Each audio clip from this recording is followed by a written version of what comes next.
क्या आप अपने बटक्स के ऊपर डार्क स्पॉट्स और बम्प्स के कारण परेशान हैं और आप जानना चाहते हैं कि ये क्यों होता है, किन कारणों से होता है, उसका क्या इलाज है? Then please do watch this video.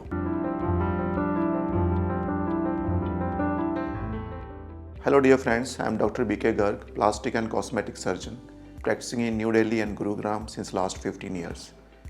दोस्तों, आप में से बहुत सारे लोग मुझसे जानना चाहते हैं बटक्स के ऊपर डार्क स्पॉट्स क्यों होते हैं, हाइपर पिगमेंटेशन या डार्कनेस क्यों डेवलप होती है, या कई बार छोटे छोटे बम्प्स या एक्ने टाइप लीजन्स क्यों हो जाते हैं। इन सब चीज़ों के बारे में हम आज के इस वीडियो में बात करेंगे। Please stay tuned. बटक्स के ऊपर दो तरह की प्रॉब्लम्स होती हैं जनरली। कई बार आपको छोटे बम्प्स दिखाई देते हैं और कई बार आपको डार्क स्पॉट्स दिखाई देते हैं। दोनों के बारे में अलग से बात करेंगे। बम्प्स के बारे में बात करते हैं, इसके कुछ कॉमन रीजंस क्या हो सकते हैं उसके बारे में जानते हैं। कॉमन रीज़न इसके बारे में हो सकता है एक्ने। एक्ने ये वही एक्ने है जो आपको फेस के ऊपर होते हैं और काफ़ी लोगों के अंदर ये एक्ने बैक के ऊपर भी एक्सटेंड करते हैं। बैक के एक्ने समटाइम्स बटक्स तक एक्सटेंड कर सकते हैं। इसके अलावा जो सेकंड मोस्ट कॉमन रीज़न है, जो एक्ने से भी ज़्यादा कॉमन है, वो है केराटोसिस पिलारिस। ये एक स्मॉल कोनिकल लंप होता है जो वाइटिश इन अपीयरेंस हो सकता है। ये जनरली हेयर फॉलिकल के अराउंड भी होता है। ये कैराटिन प्रोडक्शन बढ़ जाने के कारण ऐसा होता है। इसके अलावा कई बार अगर आपके बटक्स के ऊपर एक्सेसिव हेयर ग्रोथ है या उसके बिना भी फॉलिकुलाइटिस हो सकता है। फॉलिकुलाइटिस हेयर रूट्स की इन्फ्लेमेशन है जिसके अंदर कई बार पस भी हो सकती है। रेयरली बटक्स के ऊपर एब्सेस बन सकता है या फ्रंकल जिसको कहते हैं, एक बड़ा बम्प बन जाता है जो पेनफुल भी होता है और उसके अंदर पस भी होती है। उस कंडीशन में वो एक सीरियस मेडिकल कंडीशन है, उसके लिए आपको डॉक्टर से इमीडिएटली दिखाना चाहिए, बट ये कंडीशन काफ़ी रेयर है। इसके अलावा कुछ लोगों के अंदर एक हाइड्रोएडेनिटिस सपुरेटिवा नाम की डिजीज़ है जो कुछ लोगों में होती है और बहुत सारे लोग इसके बारे में अवेयर नहीं है।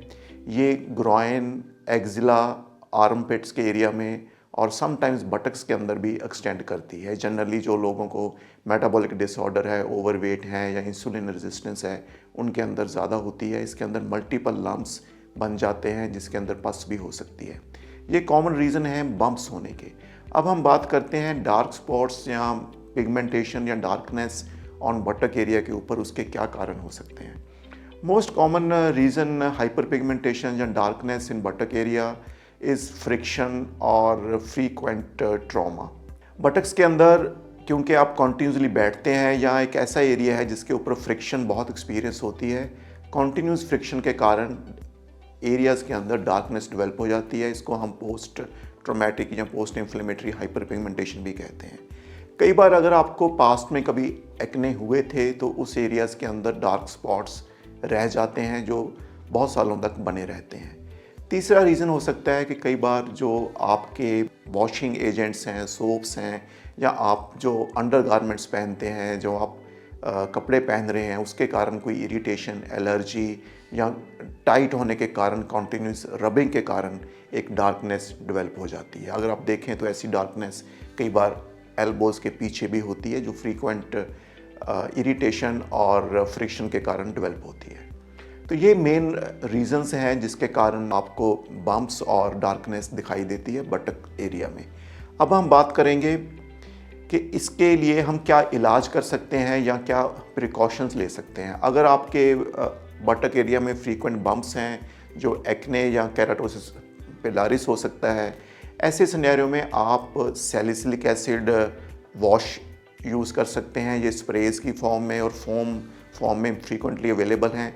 इसके अलावा कुछ ऐसे भी लोशंस या स्प्रेज अवेलेबल हैं जिनके अंदर बेंजोइल पेरोक्साइड और सैलिसिलिक एसिड का कॉम्बिनेशन है। ये भी एक्ने और केराटोसिस पिलारिस दोनों के अंदर यूज़फुल हो सकता है।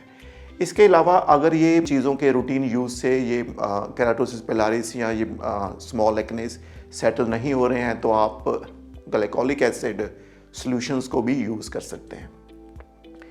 इसके साथ साथ जो एक बहुत इंपॉर्टेंट इंटरवेंशन है जिसका आपने ध्यान रखना है वो है इस एरिया को मॉइस्चराइज़ रखना है। मॉइस्चराइज़ करने से बटक्स के अंदर जो फ्रिक्शन इंड्यूस्ड इंजरी होती है वो काफ़ी माइल्ड हो जाती है या कम हो जाती है।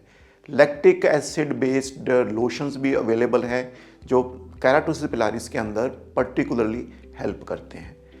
ये तो है जो जिसके अंदर आप अपने लेवल पे कुछ ऑप्शंस यूज़ कर सकते हैं। अगर आप बटक एरिया के अंदर कुछ मेजर लंप्स देख रहे हैं या आपको ऐसे पस फिल्ड एरिया दिख रहा है या जो बम्प्स हैं वो पेनफुल हो चुके हैं, तो ऐसे सिनेरियो में आपको मैं स्ट्रांगली एडवाइस करूंगा आप अपने डॉक्टर से इमीडिएटली मिलें और ये कंडीशन कुछ सीरियस इंटरवेंशन की ज़रूरत हो सकती है।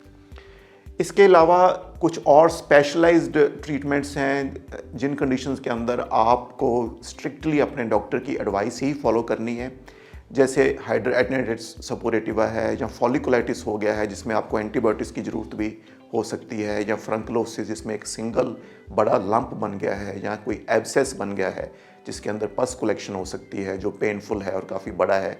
ऐसे सिनेरियो में आप इमीडिएटली अपने डॉक्टर से कॉन्टैक्ट करें। दोस्तों, अब हम बात करेंगे आप जनरल अपने लाइफस्टाइल में क्या प्रिकॉशंस ले सकते हैं बटक एरिया के अंदर डार्कनेस को प्रिवेंट करने के लिए और जो फ्रीक्वेंट बम्प्स होते हैं उनको प्रिवेंट करने के लिए। सबसे इम्पॉर्टेंट है कि आप अगर आपके बटक एरिया में कोई डार्कनेस है तो उसको आप हार्श सोप या लूफाज या हार्श केमिकल्स या कोई और वॉशिंग एजेंट यूज़ करके क्लीन करने की कोशिश ना करें। आप ये जानें कि जो स्किन पिगमेंटेशन है it can not be washed away, उसको वॉश नहीं कर सकते हैं, उसके कई कारण होते हैं। रादर उल्टा आप इस एरिया के अंदर फ्रीक्वेंट मॉइस्चराइज़र यूज़ करें और उस एरिया को प्रॉपरली नॉर्मल जेंटल क्लींजर से क्लीन करें। दूसरा, आप ध्यान दें कि आपके जो अंडरगारमेंट्स या जो फैब्रिक हैं वो न्यूट्रल हों, कॉटन बेस्ड हो सकता है कि आप ऐसे गारमेंट्स पहन रहे हैं जो बहुत टाइट हैं या जो आपको कॉन्टीन्यूसली इरिटेट कर रहे हैं, उसको भी अपने लाइफस्टाइल से रिमूव करें और मोस्टली नेचुरल प्रोडक्ट्स को यूज़ करें। सो अगर आपको बटक एरिया बम्प्स या पिगमेंटेशन रिगार्डिंग कोई और जानकारी चाहिए तो we are easily available on Facebook, Instagram and YouTube, and we'll be very happy to help you. I hope you liked this video. If you did like this video, then please subscribe to our channel and help us reach this information more and more people. Thank you very much.